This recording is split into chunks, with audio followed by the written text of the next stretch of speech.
The survivors of the interstellar spaceship quickly realize they need to find a way to survive after the crash landing on a desolate planet. During their exploration, they come across predatory creatures that are just waking up to start hunting, and they find evidence of a total eclipse. Could they survive being surrounded and eaten on the planet? Let's watch the movie to find the solution. Cryogenically preserved passengers are waiting for the Hunter-Gratzner spacecraft to touch down on Earth in the distant future. The Muslim priest Abu is one of the travelers. Jack, Shaza, and Zeke are 3 young pilgrims who are traveling with him to New Mecca. They are accompanied by the wealthy businessman Paris and the policeman William Johns, who are Richard Riddick's bodyguards. The spacecraft is suddenly hit by a swarm of micrometeoroids while they are far into space, damaging some components and killing the captain. As a result, the emergency was handled quickly by the ship's first officer, Owens, and the docking pilot, Carolyn Fry. Fry quickly assumes command of the spacecraft and begins making hasty preparations to land on a nearby planet. As the falling spacecraft can no longer support heavy loads while adrift, she removes the ballast. However, that is insufficient, so she intends to dump the passenger section and drop off additional loads. When Owens notices Fry is about to flip the switch, he panics and rushes over to her to prevent another purge. Fry feels bad because she knows she nearly killed a few people. However, now that she no longer has control over the spacecraft, there is nothing she can do to stop it from colliding with the planet's surface. As a result, many passengers are killed, and the only survivors of the collision are Paris, Johns, Riddick, the and his 3 young pilgrims. Fry discovers Owens in the meantime with a fatal wound brought on by the impact of the spacecraft with the ground. When she pulls out the handle that had nearly pierced his heart, she tries to save him, but Owens orders her to stop and asks her to find medical supplies. Fry then orders the survivors to place the anesthetic in the medlock, only to discover that there is nothing left from the collision. She then gives the survivors the order to leave her alone with Owens, who passes away shortly after they do. When the survivors ask Fry to see the outside after some time has passed, she is shocked to learn that they are on a deserted planet. They cannot see any signs of life. All they can see is sand and rocks. After that, Fry goes to see how Riddick is doing while being restrained inside the destroyed spacecraft and being watched over by Johns. She discovers that Riddick has a history of murder, that he managed to escape from a maximum security facility, and that Johns plans to keep him behind bars until they can find somewhere to stay. But as soon as Fry and Johns are gone, Riddick frees himself from the restraints placed on his hands and feet. When Johns learns that Riddick escaped from the spacecraft, he becomes irate. Johns gathers the survivors to assist him in apprehending the criminal as a result. But they also need to find water quickly because otherwise they will all perish here due to a lack of it, with the possible exception of Riddick, who poses a threat to their safety. They are then split into 2 groups. While one group stays behind to bury the deceased passengers, the other departs in search of Riddick and water. Johns shouts and commands them to stop wandering after hearing strange noises nearby and suspecting it might be Riddick. Then he investigates the perimeter after tracking the source of the noise. He uses a telescope to try to see if Riddick is farther away when he notices a human movement in the corner of his eye. Johns quickly raises the gun and points it at Fry, who is actually standing behind him. Johns apologizes before informing her that he has come across some trees but has not found any trace of Riddick. As a result, Johns and Fry visit the trees with the Imam and 3 young pilgrims, only to discover that they are snags and the area is a communal graveyard. Even so, they continue to search the area for Riddick or water. The young pilgrims give him the name Fry after they discover a robotic toy buried in sand while searching. They eventually come across a deserted geological research facility where Imam finds a water well and its source. Fry also locates a dropship and lets the others know about it. But when she enters, she discovers that it is incapable of flying. Zeke misfires his gun at a different survivor while inside the ship, thinking it is Riddick. He then buries the unfortunate man in the dug-up soil, but he stops short when he comes across a hole in the ground. Zeke checks inside with his flashlight when a mysterious attacker suddenly attacks him. He then fires the gun at the creature, but each shot leaves him with deep wounds. Shaza, who is still waiting for Zeke, then hears the gunfire and runs that way to see how he is doing. But when she finally arrives, Zeke has already vanished, and Riddick is standing nearby holding a pointed snag. Riddick tries to flee out of fear that Shaza will accuse him of the murder, but unintentionally trips over Johns.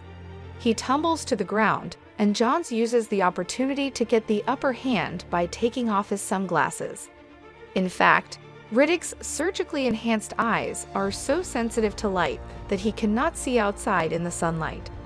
Johns easily recaptures him in this manner and returns him to the ship. Fry asks Riddick if he killed Zeke and buried him when he visits him a while later. Riddick is initially reluctant to speak up, but when Fry threatens to leave him on the ship until he perishes, he confesses that Zeke was killed by a dangerous predatory creature, who then dragged him into the hole. Then he advises that they look further down the hole to locate Zeke. After the conversation, Fry informs the survivors of her exchange with Riddick and gives them instructions on how to help her enter the hole. Once inside, Fry finds Zeke's remains dispersed throughout the cave along with a number of flying creatures hiding in the shadows. She tries to flee through a hollow out of fear, but the rope is already stretched. As a result, when Fry cries out for assistance, the survivors pull her up and assist her in escaping the hostile creatures. When they realized that Riddick's claims were accurate, Johns went back to the ship and struck a deal with him. In exchange for freeing him from the chains in his hands and feet, he offers Riddick's assistance in leaving the planet. As soon as Riddick accepts the offer, he joins the team of explorers on Earth.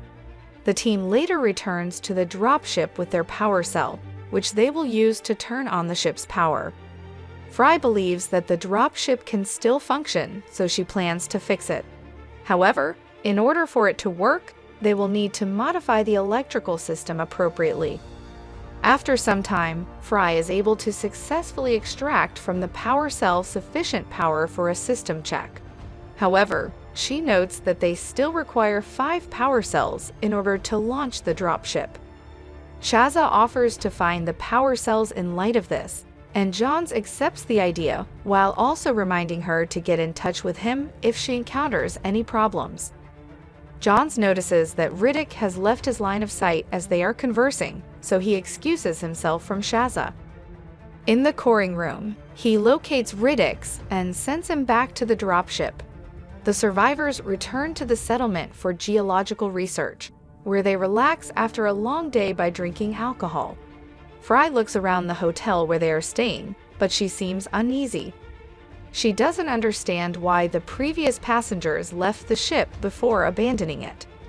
John speculates that perhaps this vessel is a temporary skiff, but Riddick disputes every one of their theories, insisting that the natives must have been wiped out by the same creatures that killed Zeke. Imam interrupts himself mid-sentence to say that one of his young pilgrims has vanished. When they hear this, they rush to the coring room where they discover the young pilgrim already dead and being devoured by the rapacious creatures. They learn after the tragedy that the predatory creatures are light-sensitive and can only hunt for prey at night. Johns advises only remaining in the daylight as a result in order to survive. Fry discovers some coring samples that are dated 22 years ago, after everyone has left the core room. The samples indicate that Fry learns more details and enters the room, where she finds an orrery. Using the orrery, she discovers that there had previously been an eclipse, indicating that the previous occupants had been hunted and killed by the predatory creatures during the eclipse. Unexpectedly, she learns that the planet's next eclipse will occur very soon, so she orders the survivors to get to work on the dropship as soon as they can. but Johns assures her not to worry because they are still uncovering power cells, and warns that once the dropship is prepared to launch, Riddick might try to take it over. He tells Fry that Riddick once killed the ship's pilot in order to hijack it. The next day, Fry is working on fixing the dropship when suddenly Riddick walks in. She then queries him as to the veracity of what John had said. He acknowledges being surprised, but adds that Johns is only a mercenary and not an actual law enforcement official.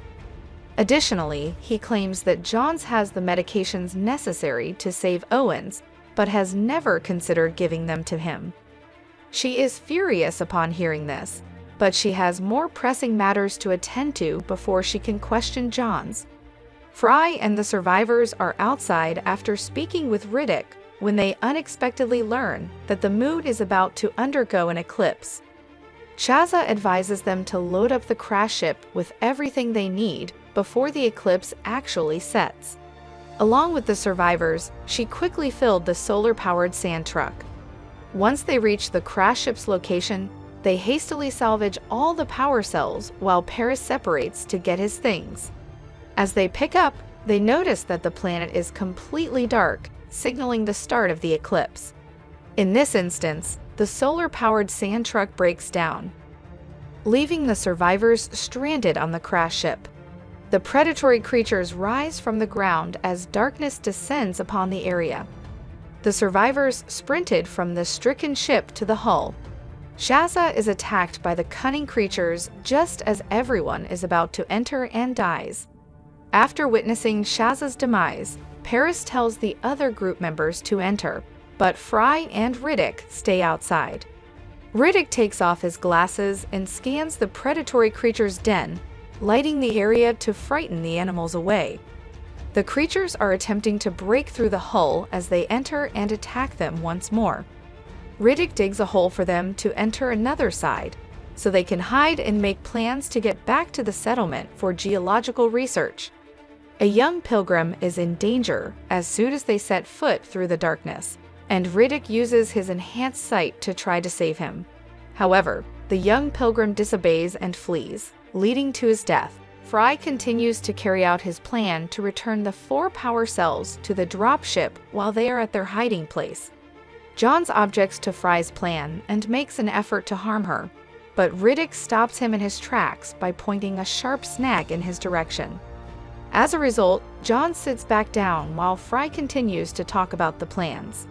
She then suggests that Riddick can direct them to the crash ship using his enhanced vision. Riddick takes charge of the group soon after and leads them safely to the crash ship. They quickly remove its components, turn on its power, and assemble a defense system out of its lighting rods.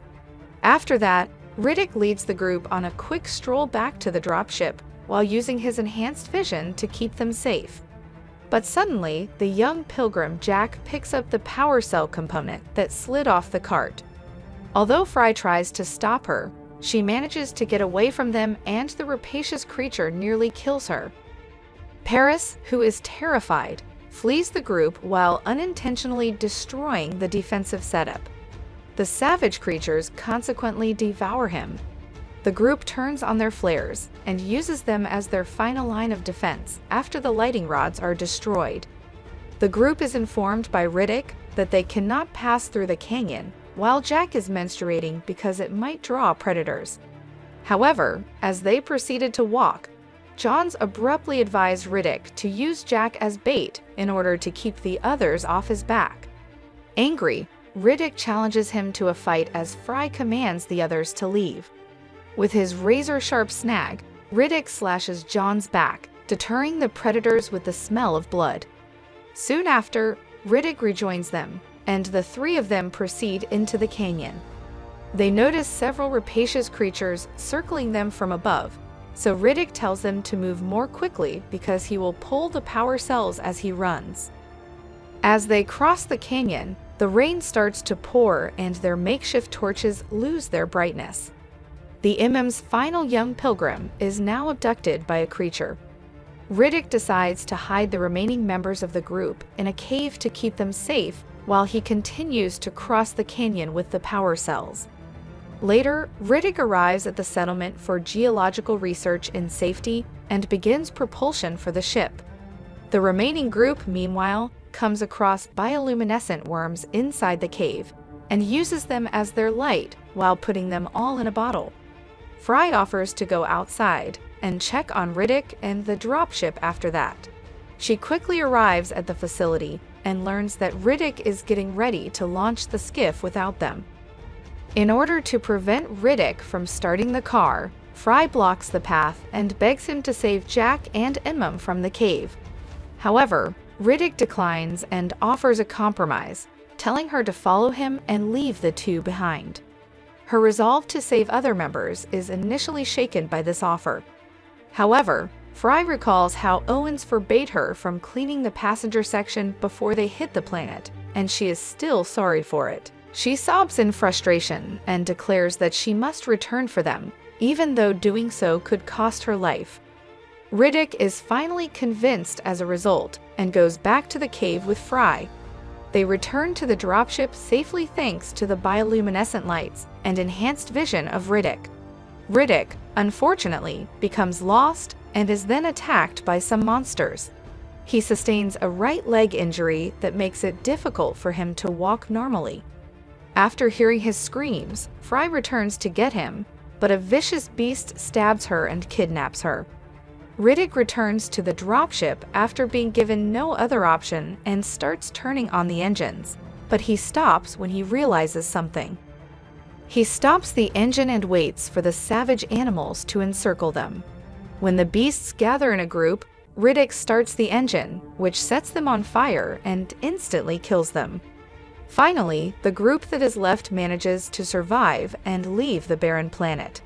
But before they return to Earth, Jack asks Riddick what they will say when they are questioned by the police about him, who is still an outlaw. Riddick advises Jack and MM to inform the authorities that the criminal Riddick has passed away somewhere on the planet as the movie comes to a close.